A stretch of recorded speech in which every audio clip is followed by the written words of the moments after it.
શૈક્ષણિક સંસ્થા કરો, સમાજ બાંધો, ટૂંકમાં એવું બાંધકામ કરો જેના કારણે સમાજને કાલે ઉપયોગી થાય.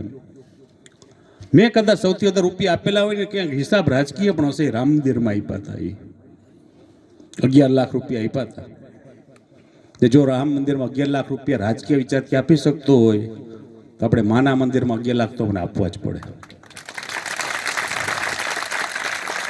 એટલે મારા 11 લાખની જાહેરાત કરું છું. તમને પૈસા વહેલાય પણ મળી જાય, ચિંતા નહીં કરતા. એવું લખાવીને આપનારો માણસ છું એમ. મારા પૈસા ક્યાંય બાકી નથી એમ. પણ તમે આદિભૂમિમાંથી આપણે પણ તમે પ્રેરણા લઈને તમે જાજો એમ કે આપણે સમાજ સિવાય પણ કોકને ઉપયોગી થવું છે.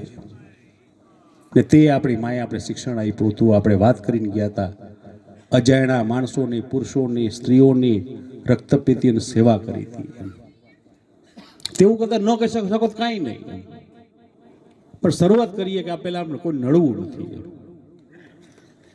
આ પેલો સમાજનો પેલી વસ્તુ શું છે કે પેલા કોઈ નડવું નથી.